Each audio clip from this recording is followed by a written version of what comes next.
So I did the first part of sort of my story or part of my story with behavioral health system. I'm focusing more on the inpatient things, right? That I've done treatment centers and psychiatric inpatient facility stays. So I discussed my stay at McLean Hospital after the tragic, unfortunate circumstances at my sister's wedding.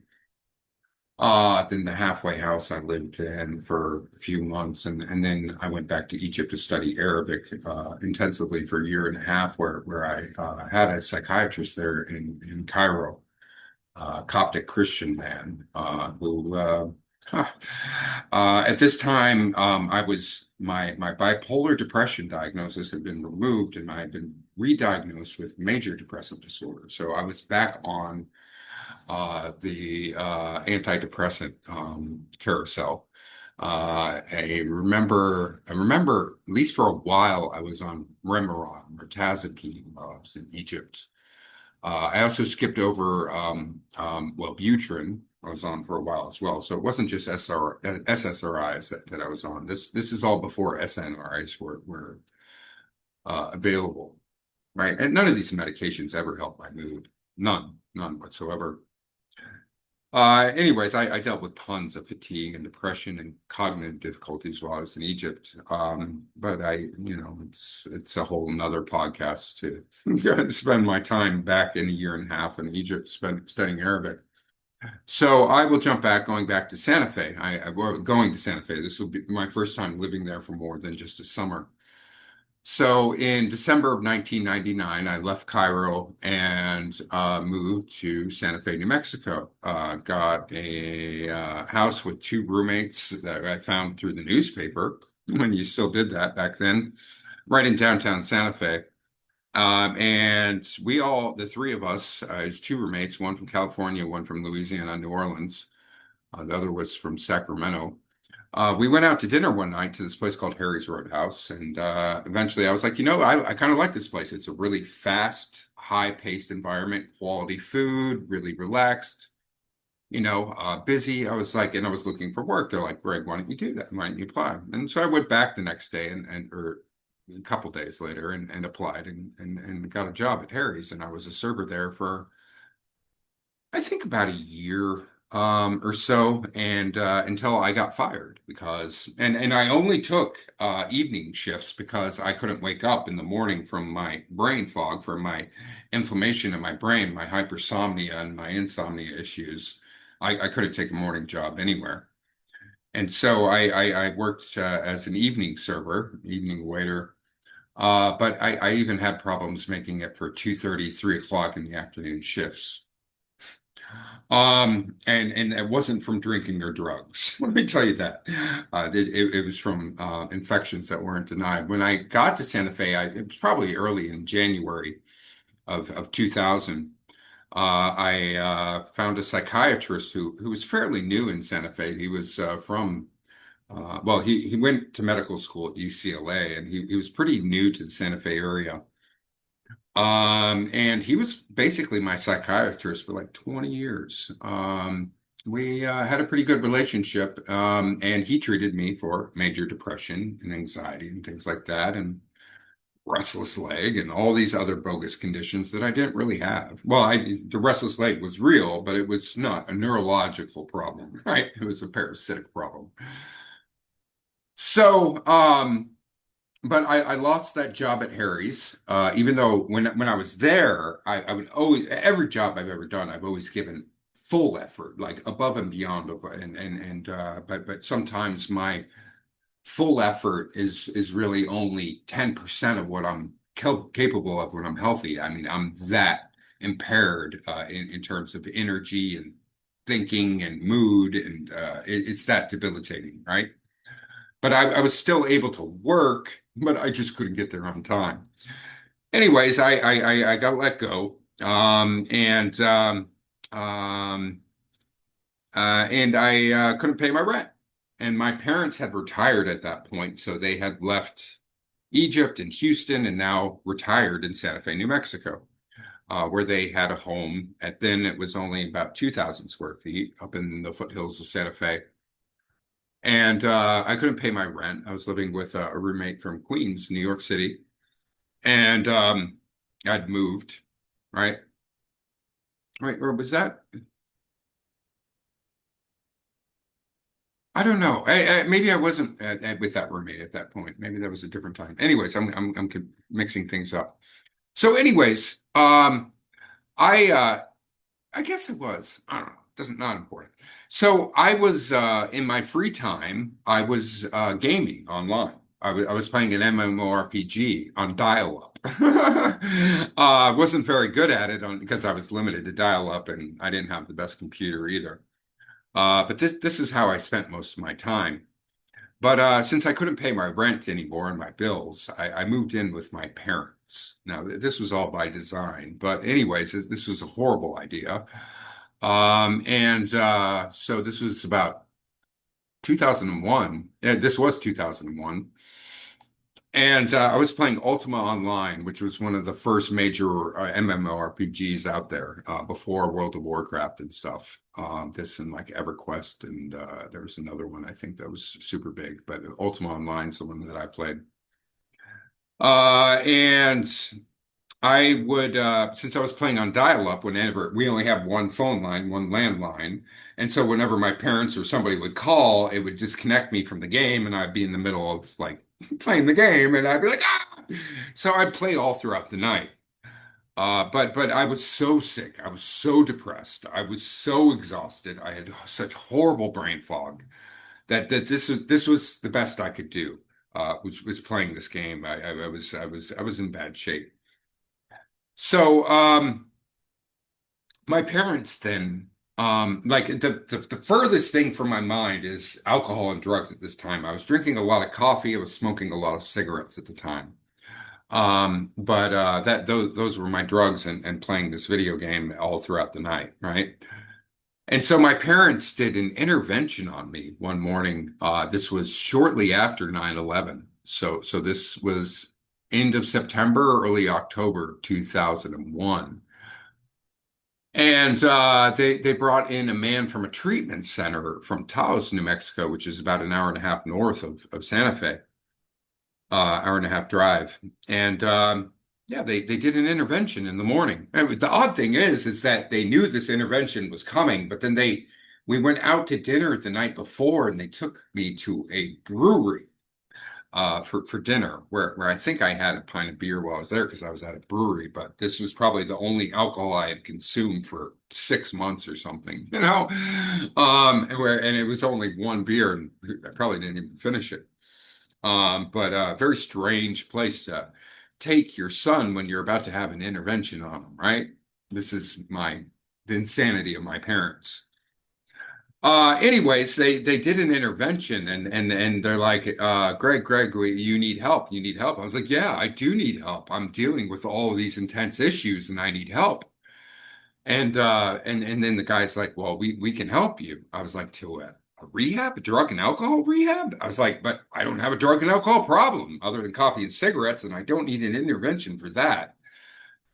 And anyways, they coerced me into going there because I needed help and I didn't know where else to go. I would go to all the specialists and my psychiatrists and all this stuff, and no doctors. They only worsened my problems. So I actually went to Taos under the guise of going there for a computer gaming, video gaming addiction, right? Where it really was, chronic fatigue and brain fog and all these conditions through parasites and unresolved trauma and things like that. Well, I get there and maybe a week or two after I'm there, I did 1 week, 1 month inpatient, and then 3 months in sort of this halfway house, transitional living place that was affiliated with the place in downtown Taos.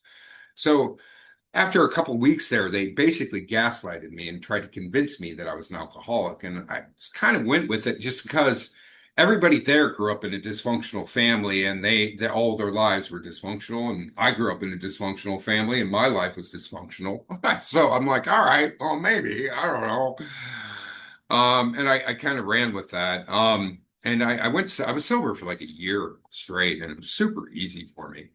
I didn't drink, didn't use anything. Of course, I still drink coffee and smoke cigarettes, but it was really super easy. But again, and then at this rehab, right, they have the dual diagnosis thing. So this is 2001, 2002, where they're really pushing the psychiatric side of things, where you need to treat your depression and or your mood disorder and all these other things through pills, through pharmaceuticals, without actually addressing the root cause of parasitic infection and trauma. So it was a huge waste of money and time, and it was very deflating. I did have a really great therapist there, that I had for close to a year.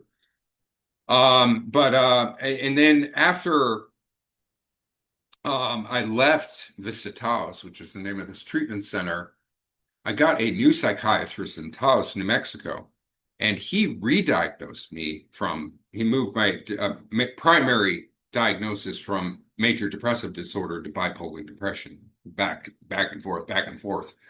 This is when I got on Geodone for the first time, an atypical antipsychotic that made me balloon massively huge.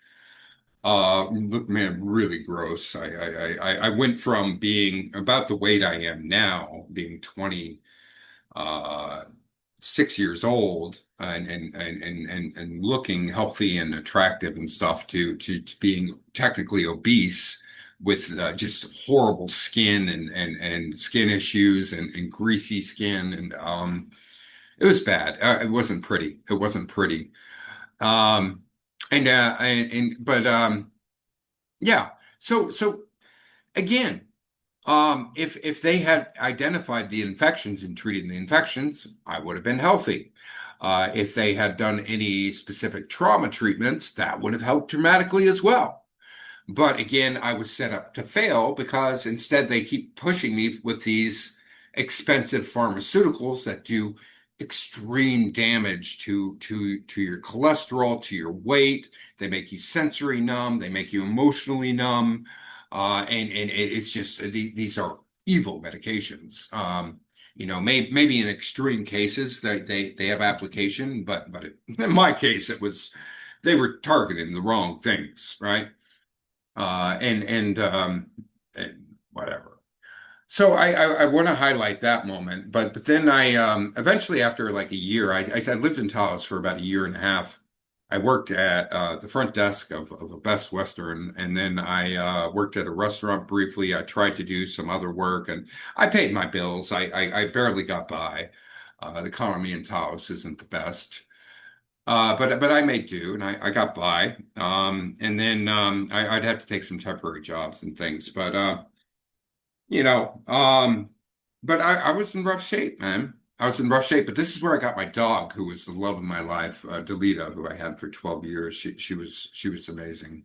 I got her at an AA meeting outside one day, unexpectedly, and she was just an amazing dog. So eventually, I couldn't afford things financially in Taos and my life, my depression, my weight, everything, and I was just a zombie. And I was like, I got to get out of here.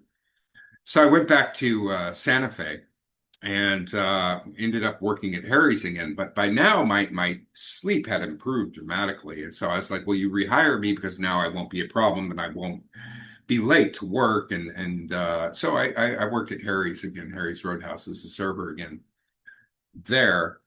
Until God, I can't remember what happened my last time at Harry's, but I ended up, it's a long story, but and then I went back to my psychiatrist in Santa Fe, the UCLA trained MD, who is now treating me with all of the bipolar pharma. And of course, the antidepressants didn't work, the mood stabilizers didn't work, the antipsychotics didn't work, and none of them were dealing with the real issues. And so, um, but I needed to do more with my life, but I didn't know what, and I was too sick, and I was really gun shy with what happened to me in engineering and how I left after 3 years, and I couldn't go back to engineering because it had been so many years, and all the courses build on the previous courses, and I had already forgotten all of my multivariate calculus and linear algebra and modern physics and things like that. I was like, I would basically have to start from scratch in engineering, and that didn't sound too fun for me. I ended up getting a um, doing seeing a career counselor who recommended cross-cultural psychology. But he kept on recommending tons of things. I did all these evaluations and things, and nothing sounded interesting to me. I was in a really dead spot. I was pretty numb.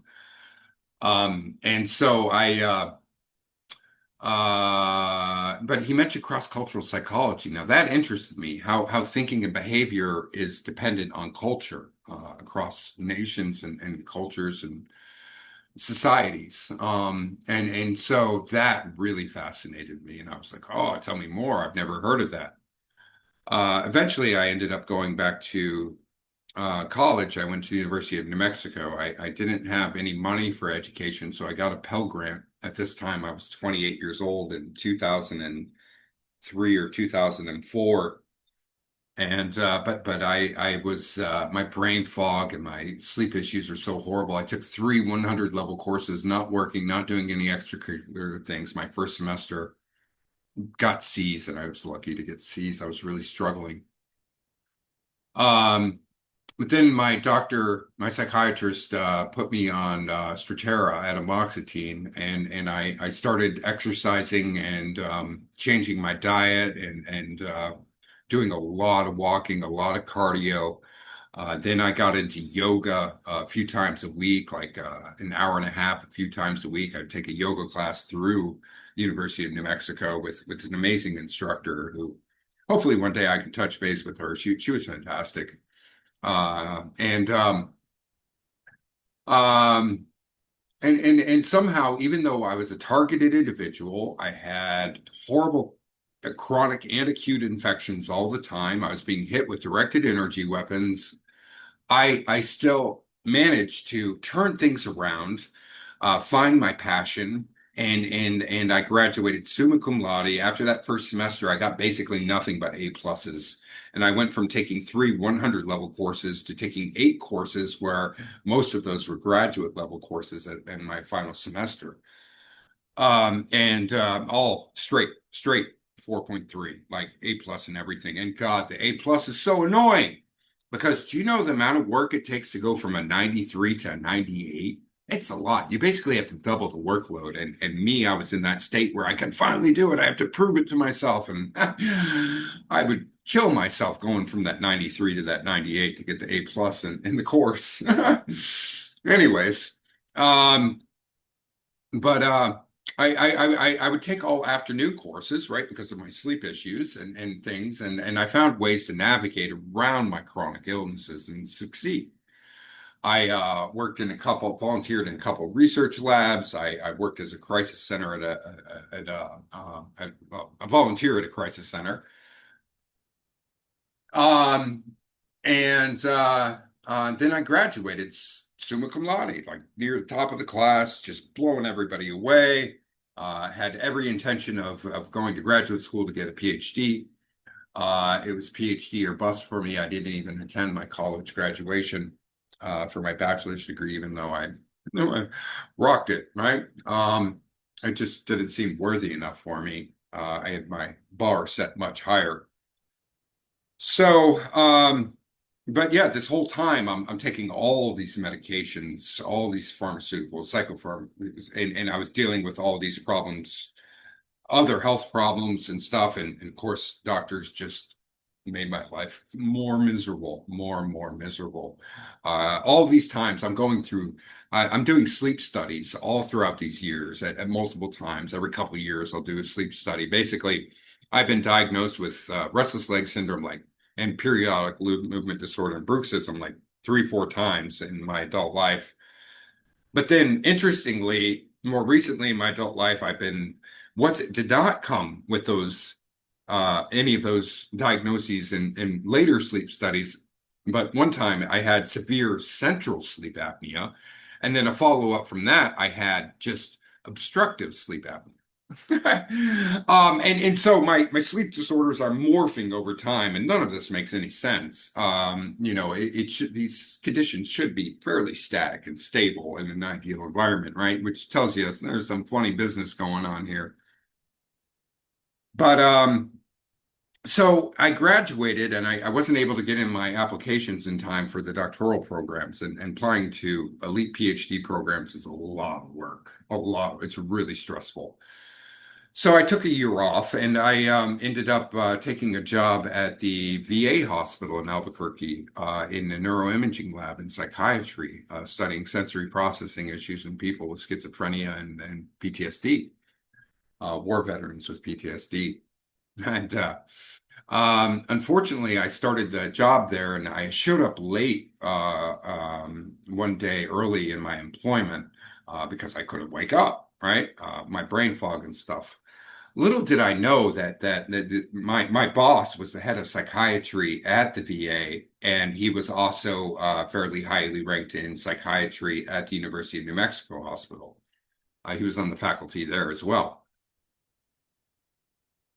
Well, psychiatrists up that high have special powers, and he relieved my targeting and my parasitosis so that I could be a great employee. But of course, none of this was said to me. And he knew why I was struggling and getting to work and things, and so I overcame all. I thought I'd overcome all these chronic conditions, right? I'm like mind over matter because I showed up late that one day. I got like written up, and email sent to everybody, group email said, "I'm sorry, it'll never happen again." And I was just like, I did this, like I said, mind over matter. Truth be told, they stopped infecting me with parasites every night in my sleep. Which might be hard for some people to believe, but it's true, unfortunately. Um, but I ended up getting these infections reintroduced. The psychiatrist removed my protection, I guess, because I declined his offer to pay for my PhD at the University of New Mexico and continue working for him and get my PhD at UNM. Instead, I took another offer at the University of Colorado Boulder to get two PhDs there in clinical psychology and neuroscience, whereas my PhD at UNM would have been in cognitive neuroscience. This was all orchestrated by secret societies and the deep state and stuff. But and I was guaranteed to fail in my graduate program and my doctoral program. The program I was accepted to had like a 1% acceptance rate, very, very cutthroat. And the hardest part, basically, the most challenging part is basically getting into these programs. And then, of course, there's lots of hoops and tons of hard work to do once you're in them. But if you get in them, usually that's the biggest hurdle, right? So, but I was set up for failure. All of my chronic disabling conditions came back a hundredfold. My brain fog, and my fatigue and my depression and my anxiety, the gang stalking, and yeah, I struggled. And I'd show up every day like, okay, this is going to lift one day. It's going to lift. And I now I was seeing a psychiatrist there at University of Colorado Boulder where I lived for 3 years, and I went to graduate school there for 3 years and scraped together a master's degree. Eventually, I even saw a therapist in Boulder who was horrible, yeah, like, and then they got me hooked on Adderall at CU. Well, they tried to get me hooked on Adderall at CU. But the regular dosage of Adderall didn't do anything for me. It didn't help me academically. So I basically didn't take it, but I kept on picking it up. So I had bottles of it building up in my home, there in the room I was renting in this home in North Boulder. Eventually I was like, I can't do this anymore. I can't write. I can't like, I can't do research. I'm shell of my former self. I'm operating at like 5%. And all the faculty were nudging me out. And so I was like, well, I'm taking a leave. And I stayed one more semester in Boulder where I wasn't taking any classes or anything and I wasn't working and just sort of did my thing. But then my money ran out. And this graduate program, I had a full ride of my tuition and I had a living stipend, all taken care of in exchange for teaching and doing research, teaching undergraduates courses. I taught psychopathology, abnormal psych, and statistics for psychology students. But one day after I took my leave of absence from graduate school, but was still living in Boulder, I decided, I don't know why, but I took two pills of the Adderall instead of one, and it worked. It worked. But unfortunately, shortly after that, a tolerance developed. And so then I would take more and more, and then obviously dependence developed. Adderall dependence and Adderall withdrawal is real, real nasty.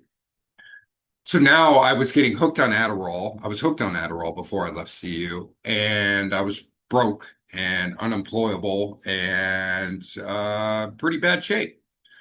So I packed up and moved back to Santa Fe, New Mexico, in with my parents. This was in 2010. I still hadn't completed my master's thesis, so now I had to write my master's thesis from my parents' home while I was an absolute wreck hooked on Adderall. And somehow I got it done. But and then I would try to take jobs and things after I got my master's degree. And everything I was just set up for failure. The gang stalking at the work environments, the continued infections in my sleep, and the system just came at me hard. It made sure that I would never earn income. And my parents are all in on this. For anybody who's not really full, I don't want to get into all the details. You can hear more about that story on the Imagination podcast and things. Um, so. Yeah, so I moved back to Santa Fe, and so I meet up with my old psychiatrist, who's, he has horrible tools, but at least he was on my side, right? At least he was trying to help. Well, something turned, and he turned, and he went from no longer helping me, but making my side effects, the consequences from the medications, even more extreme. So, and I would be jumping from medications to medications. I'd balloon up to being obese, and then I'd lose all the weight, balloon up, obese, lose all the weight. This happened like four times, and it's from Taos to, fairly recently. Um, and I took a job at the University of New Mexico Health Science Center at a behavioral health group. That was psychiatrists and psychologists, PhDs and MDs. And here I was with this master's degree. It was really an insult and an injury because I should have been their equal, and I was treated like the janitor, basically, to crunch numbers and do graphs for them. It was really insulting, and they were insulting. But I was so sick, I had no chance of doing anything successfully there. And again, I kept on going to all the doctors and doing sleep specialists, doing sleep studies and things like that, and not getting any help. Nothing that would help. It's all fake help. And that just made me sicker and sicker and sicker. So I got fired from that job pretty quickly. And that's a whole nother podcast story to go into the details of that, and I'll spare you from that. But um, from there, I was severely hooked on Adderall. And the only time I was functional was when I was on Adderall. And I would run out of a month's, I'd use a month's worth of Adderall in like 10 days. So I would have like 10 good days and then 20 horrible, like bedridden, like couldn't do anything days each month. And this was just a horrible pattern, horrible pattern. So I then met a nurse, which was not organic, introduced into my life, who could get Adderall from somebody else and sell it to me and exacerbate my addiction. And that's exactly what happened. And then from there, somebody was introduced to me who had a cocaine connection, and I went on a little cocaine thing run for a little while, snorting it, and I'm really embarrassed by that time in my life. But again, this was all organic. Had the medical community ever helped me with my chronic inflammation in my brain from all these infections, I would have been ridiculously successful. I ridiculously successful. Um, and so all this was the medical field's fault. All of my maladaptive behaviors, well, the medical field's fault, my family's fault, and all these people who've been planted in my life to submarine me and push me towards this awful life. And so after this Coke thing, I took a job at University or Blue Cross, not Blue Cross, it was United Healthcare, working in their Medicaid department, where I was helping people who were on Medicaid. I was assessing them and helping them get the best medical services they could. And so I'm interviewing all these people on the phone, wearing a headset and stuff. And 95% of them had better health than I did. And I'm the one helping them. And I'm just like, wow, this is crazy. But that was a whole environment working for United Healthcare, where they real slimy organization. Our healthcare companies are disgusting. This was 2015, 2016, something like that. Um, And then I went on a bad Coke bender, and then I ended up going to um, my psychiatrist recommended I go to a treatment center, a rehab in Tucson, Arizona. So now, finally, this is my third rehab now, but this one's warranted. But this was for more short time. But it was warranted because psychiatry and medicine had failed me, and my therapist had failed me for so many years, for decades. And yeah, not only failed me, they made my life much worse. From the psychiatrist I worked for at the VA, to all the ones who were treating me, they all just made my life hell. Of course, I was unaware of all this stuff, that this was all orchestrated at the time and intentional, until I had my awakening in 2023. That's jumping ahead. So I went to this treatment center for a month in Tucson, where I was a zombie. And again, they did the dual diagnosis thing, and here we'll treat your mood disorder, and we will, pump you full of all these pharmaceuticals. And then we'll give you bullshit therapy where we don't really address any of your trauma and send you back out in the world to fail, you know?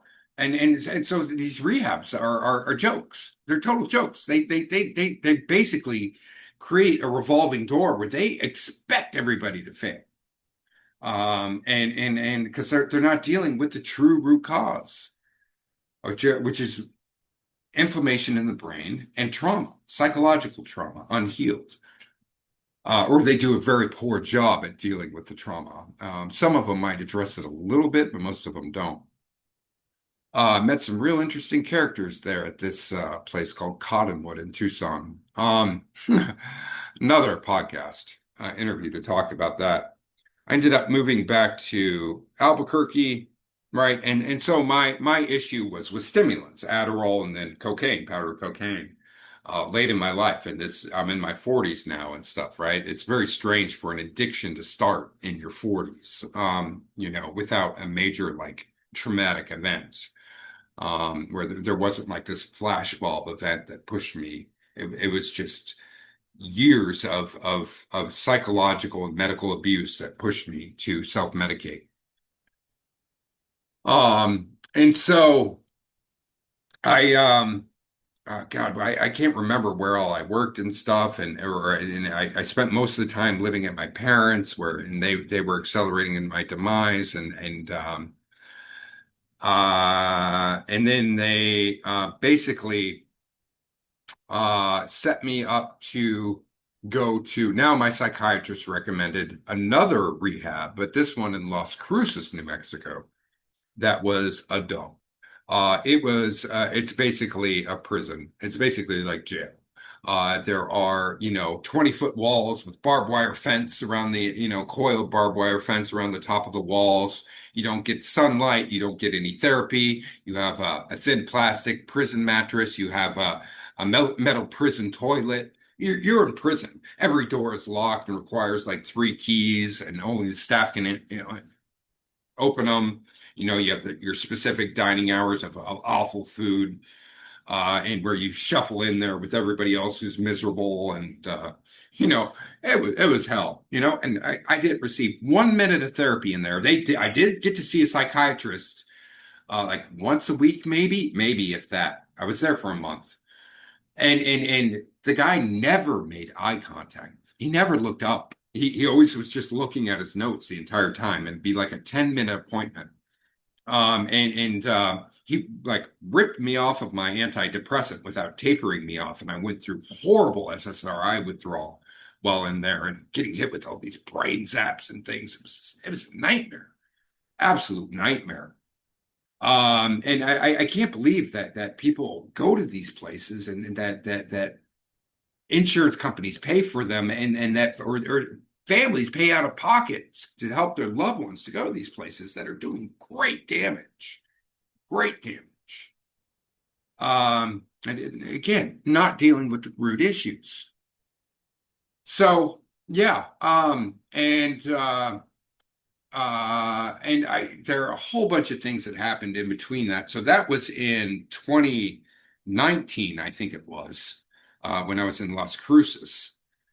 There in Las Cruces, I was introduced to meth for the first time in my life. And again, this was all intentional too. The goal wasn't to help Greg. The goal was to get him addicted to even stronger stimulants, illicit stimulant, to make Greg look like a drug addict, and to make Greg look irresponsible and things, and basically take me out.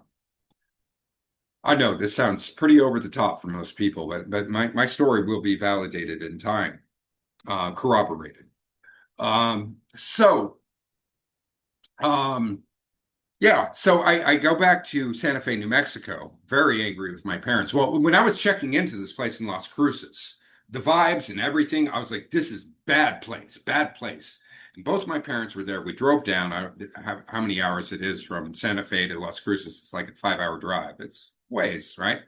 Due south on the interstate.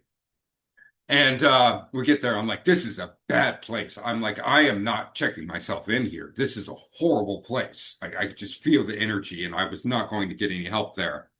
And my family, my parents just completely ignored everything I said, because they already had everything set up for me to. Anyways, I don't want to get into the details. But I tried doing like their outpatient program for a little bit, which was a complete joke. And I was just like, what am I doing here? I was like, get me the hell out of here. So I ended up going back to Santa Fe, New Mexico, and living with my parents. And here I was face down in a pillow, bedridden with crippling fatigue and brain fog and depression and anxiety, with my face down in a pillow 23 hours a day, where I would only get up to take an occasional bowel movement, could barely shower, could barely eat, or to go outside to have a cigarette. I was in bad shape, and I just wanted to die. And I went through this for months and months and months, right? So I'd been introduced in Las Cruces to meth. I'd tried it one time while I was there. And I knew that I could get relief from my brain fog and my fatigue from stimulants. But Adderall was no longer effective. I wasn't going to do cocaine. But I was like, no, man, I'm not doing meth. I'm not taking that step. But here I am in this horrible state, 23 hours a day in bed with my face in a pillow, where the only relief I ever get is picturing a gun to the back of my throat. And for a millisecond, I'd just be like, oh, picturing it going off, like, oh, no more suffering. And so I tossed and turned over this decision to either the only two options available to me, because the medical system had failed me, my family had failed me, therapists had failed me, my friends had failed me, were to end my life or to up the ante to a stronger stimulant. So suicide, unaliving myself, or meth. Those were my only two options. And I wrestled over this for months. It might have been 6 months, but it was at least 4 months.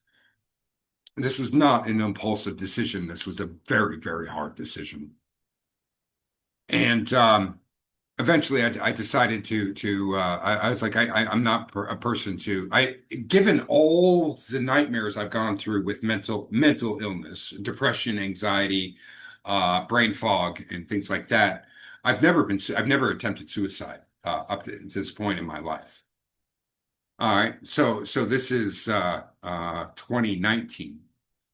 And so I found meth. I have no idea how to find it, but I'm got some street savvy and I was able to find somebody who did it and they hooked me up with somebody and the rest is all history from there. Well, this is when my intentional parasitosis, before all throughout my life, I've been infected with parasites in my sleep. So I've been unknowing to it. I wake up with all this biofilm and brain fog and you know, just can't wake up, depression and fatigue, but I don't know why. Well, now in 2019, I'm being flooded with parasites in my scalp and on my skin 24/7, nonstop. And they want to say, well, it's from the drugs. Greg's hallucinating. And Greg's delusional from the drugs is the narrative, which I've since debunked that tactile hallucinations, formication, delusional parasitosis, restless leg syndrome, and a host of other medical and mental health conditions are all due to parasites. So while I have dealt with intentional parasitosis day and night since 2019, to this day, I have been infected every single day with parasites. But it's given me profound insights into why my life has been so difficult. That I was born into these covert experimentation programs, and through the government and things, and that my parents are complicit in this. My parents, my dad is not my biological father, and my mom is just an evil woman who only didn't have an abortion because she was promised riches for what's happened to me for selling me into these government programs.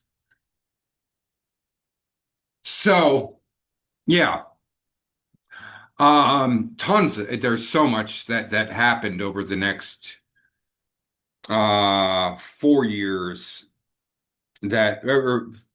So I'm going to jump over a bunch of things and jump to 2024. Now, I was traveling the country fearing for my life. I had fled New Mexico for Colorado, and I'd spent a couple months back in Colorado. And then from Colorado, I fled and tried to go to Canada to get a medical opinion outside of the United States. I was hoping I could get an unbiased medical opinion there. I was turned down at the border of Manitoba in North Dakota by the Canadian authorities. And then I ended up going down through Minnesota and then into Iowa, spent a couple weeks in Iowa. And then I didn't know where to go. And my family all wanted me to go back down to Tucson, Arizona, where my parents had now retired to, and go to the doctors there. I'm like, no, no. So I kept going. I was driving cross country and I went to Chicago, where I lived as a young child. And I had to put things in perspective and see where things went wrong because I still didn't understand everything. I still didn't know about the targeting program. I still didn't know about directed energy weapons. But I did know about the parasitosis and I was putting the connections, all those dots there.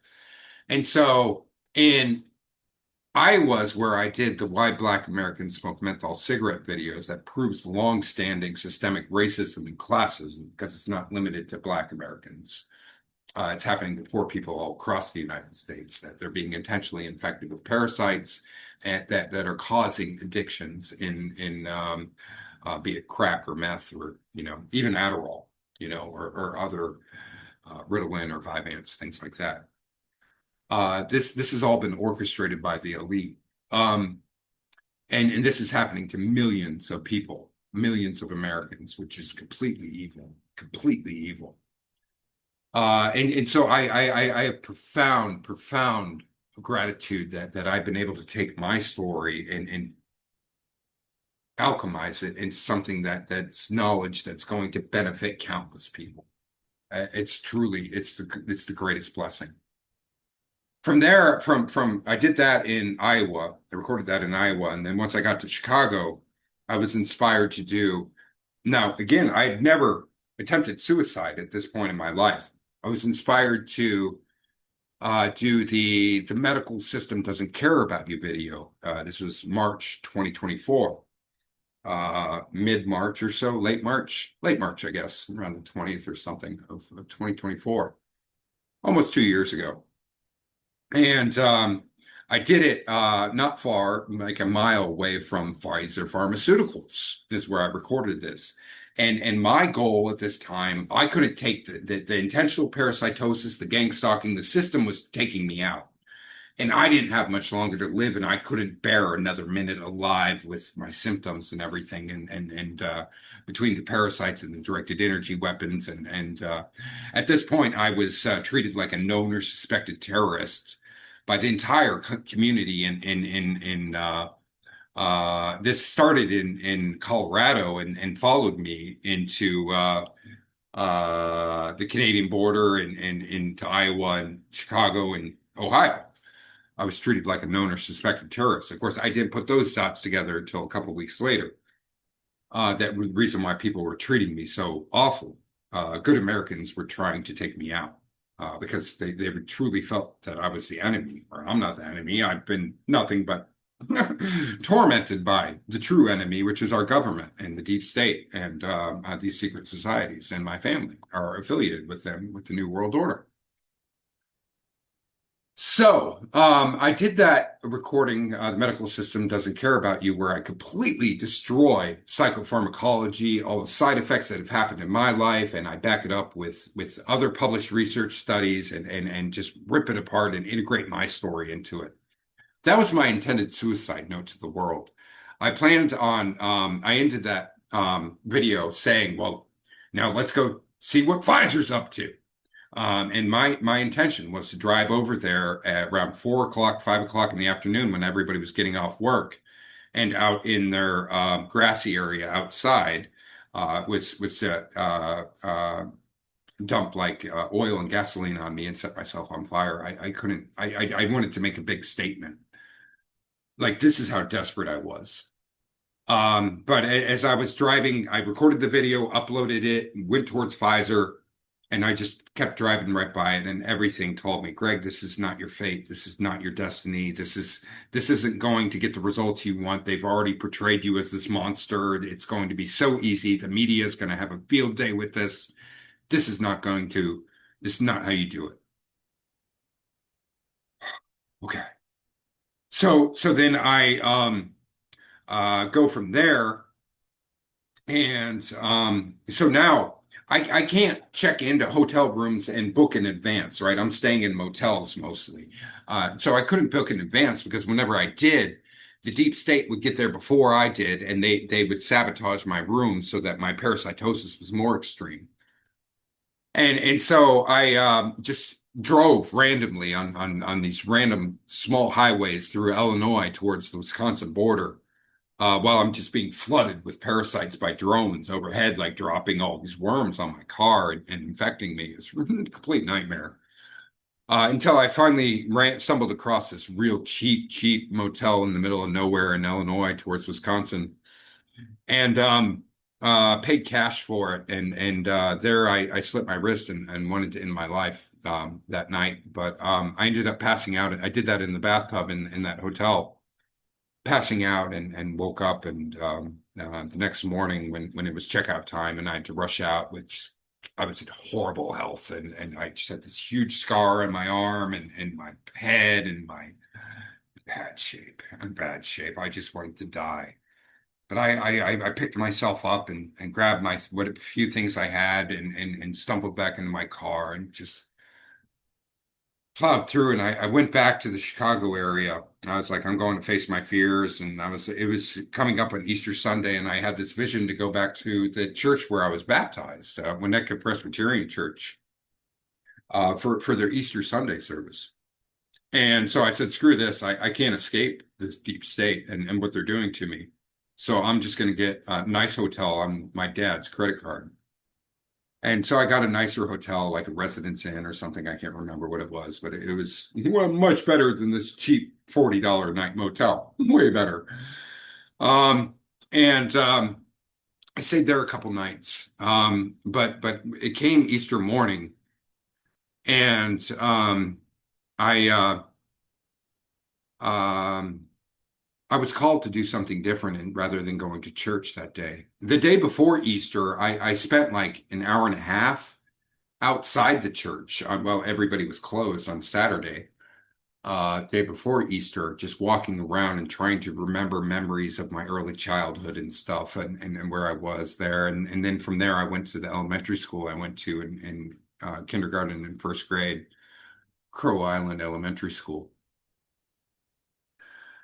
And then the next morning, I totally planned on going to Winnetka Presbyterian. It's a good thing I didn't because that's where they thought I was going, and it would have likely been a trap, and I likely would not have survived that. Instead, I was guided to do my restless leg syndrome video, which is an epic video that changes the entire landscape. And this video shows that not only is restless leg syndrome not a neurological condition, it's due to parasites.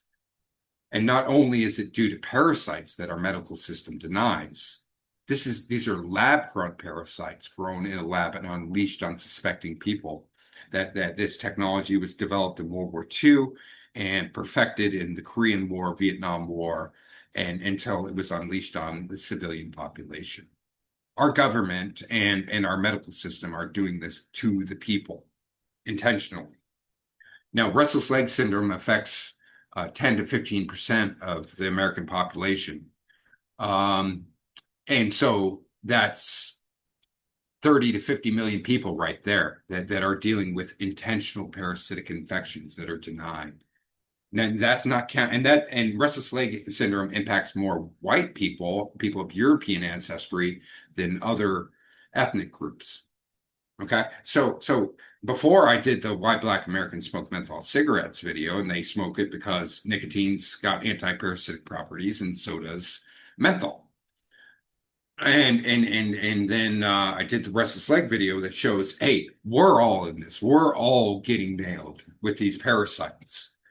It is my estimate that at least a third of the United States population is dealing with parasitic infections that are denied. At least a third of intentional parasitic infections that are denied. At least 70% about 70% of American adults today have at least one chronic illness.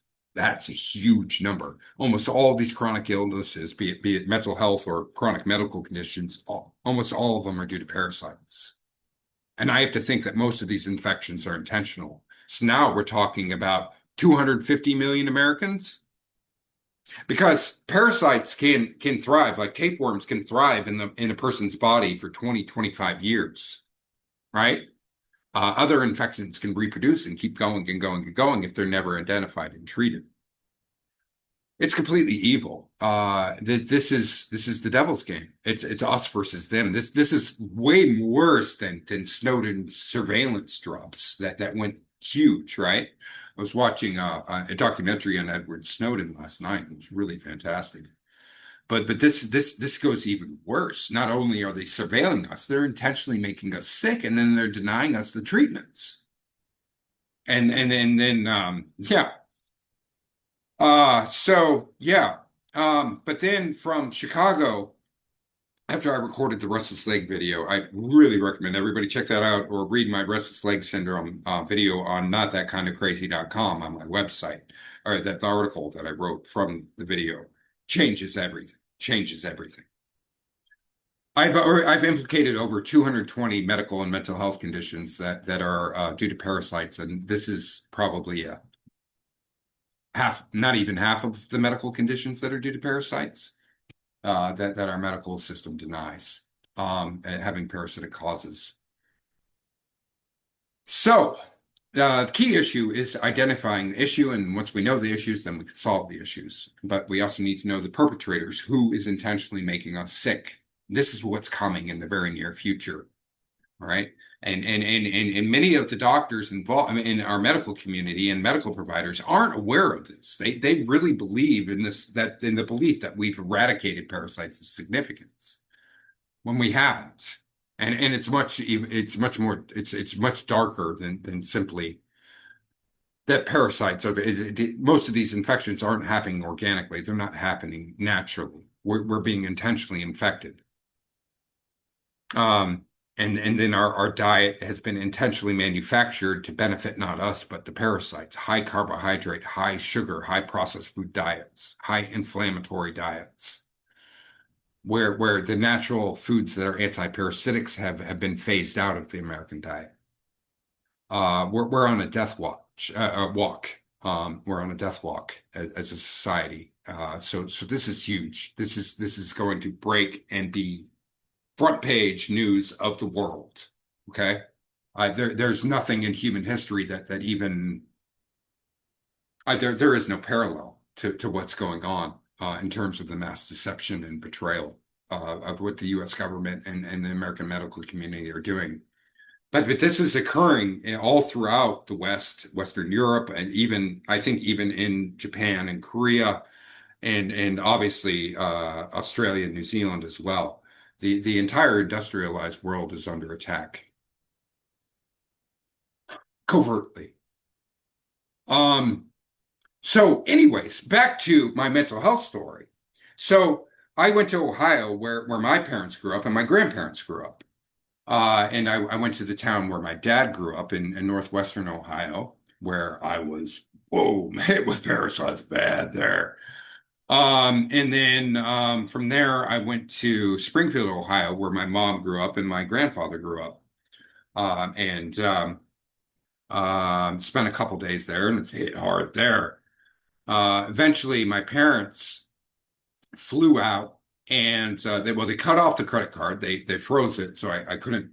I had no money. I couldn't earn any money, and I was completely isolated. Had nobody to turn to. They flew out to Dayton, Ohio. And I picked them up, and then the three of us drove to Tucson, Arizona. I was out of options. It was that or go on the streets in Ohio or Kentucky, where we were driving back. I was tempted to leave them in Kentucky, not knowing the area, and yeah, that didn't seem like the best idea to me.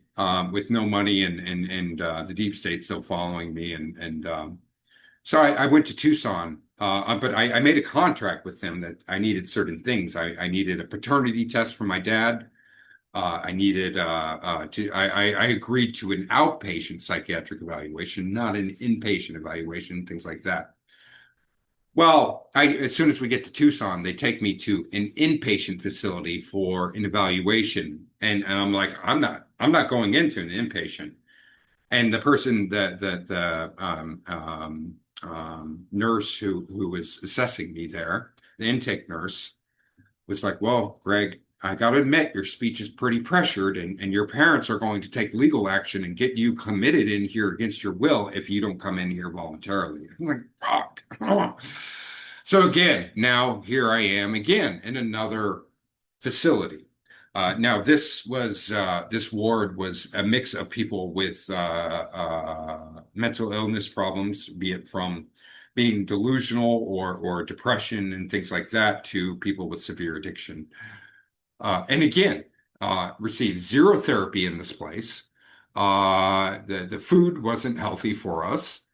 And never got to see the sunlight except when we had smoke breaks, like 3 times a day. We had smoke breaks, and then we could go outside, and like I would be like, oh my God, I just need the sun, because the sun has incredible healing power. So these places, these facilities are death camps.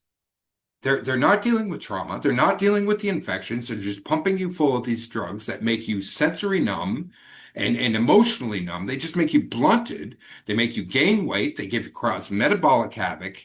They shoot your cholesterol way up. They cause diabetes. It's like, my God. And then they're denying you of sun. They're denying you of exercise. They're not giving you any therapy. And this is supposed to be treatment. And then when you don't get better, you're blamed. It's just like, my God, our mental health system, our behavioral health system is complete reform. What's going on is beyond evil. What's going on is beyond evil. Um, so yeah, and that's what I wanted to share because I just want to share that our medical system and our behavioral health system, they're evil. They're evil. They don't want to address the root issues. They don't want to treat the cause of disease. They want to string us along and make us sick.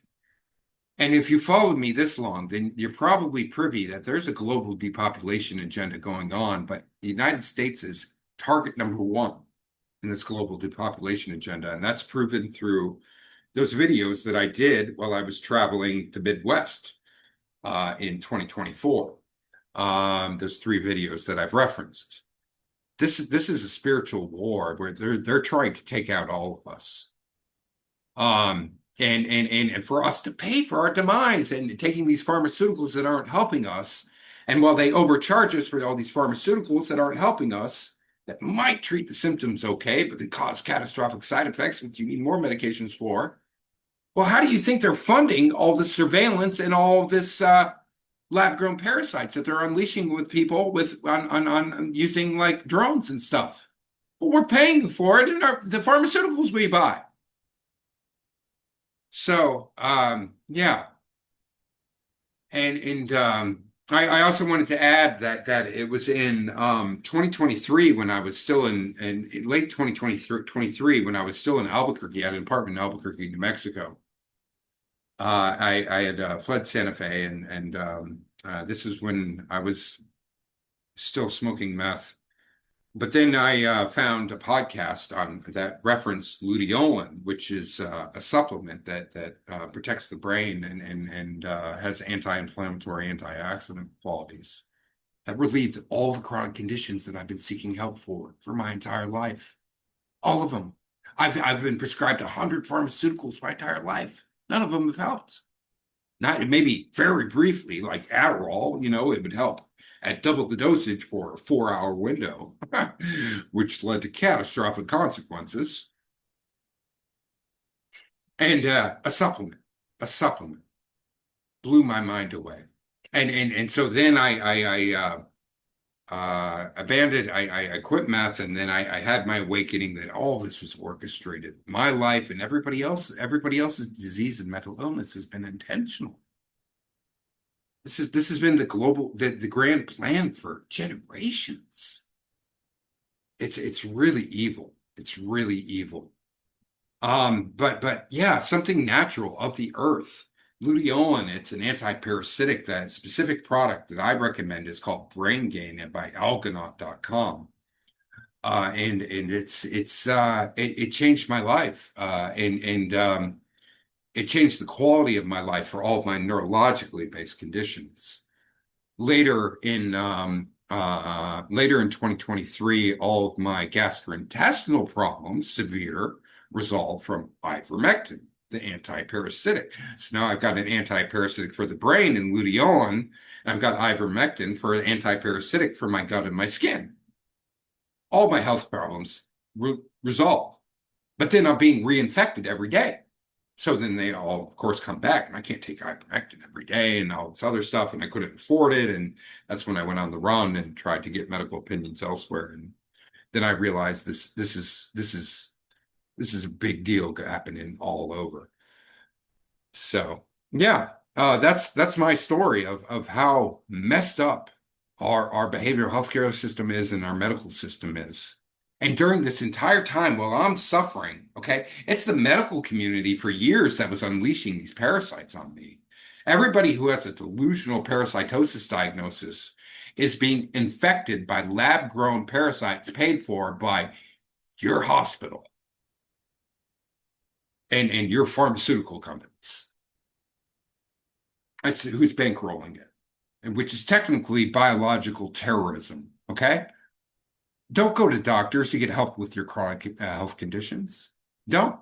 Not until we get justice, not until we get the truth. But most of these jokers need to be held accountable. They need to be put behind bars. They're terrorists. They're terrorists, biological terrorists. But everybody keeps going back to the doctors and the hospitals because they're sick, because we've been programmed to think that healing comes from doctors writing prescriptions and doing surgeries. You can thank John D. Rockefeller and the Rothschilds for that indoctrination and the belief that we eliminated parasites of significance, where it's so taboo to even mention the word parasites. And it's purely evil. It's satanic. I'll call it what it is. It's the devil's game. It's the great deception. So yeah, this is these two videos combined are sort of a condensed. It's still not everything, but it's sort of a condensed version of. Oh, and then of course I developed tardive dyskinesia and body rocking from all these medications, starting around 2016 or so.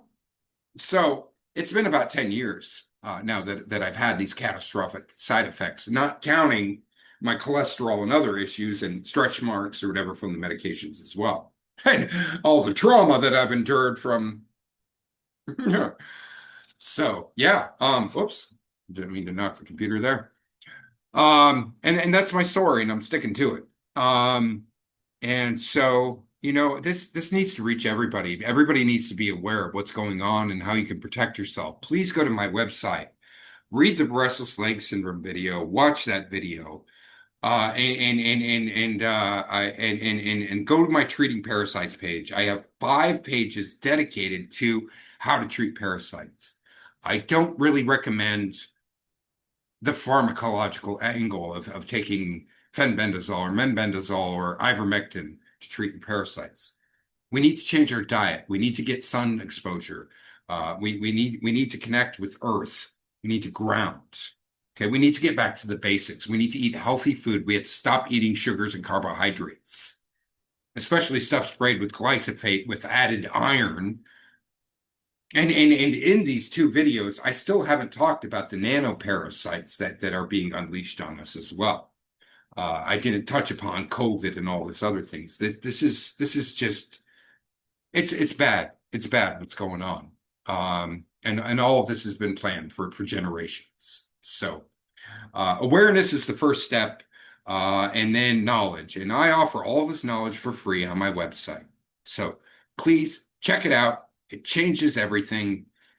And I'm going to call it there, cut it there. I have no idea how long this video is, but I wish everybody the best, because once you're aware of the problem and you're handed the tools, then the responsibility is on you of what you do with it. And it's hard being one of the first people up front to change your life and your diet and your lifestyle and your thinking patterns and being aware of everything that's going on. But you're worth it. And you're going to be a role model for all these other people who are suffering out there. And they will look towards you of how to get better. So, and it'll be a cascade effect, right? That one person overcomes this and sets a shining example for 5 other people. And then they set a shining example for 5 more people. Because we can overcome this. I'm still alive only by the grace of God. I'm still alive and sane, despite all the attacks that they've done to take me out and to make me go crazy. And I'm blessed, and I'm very grateful that I'm able to share my testimony, and still be here today. So, yeah.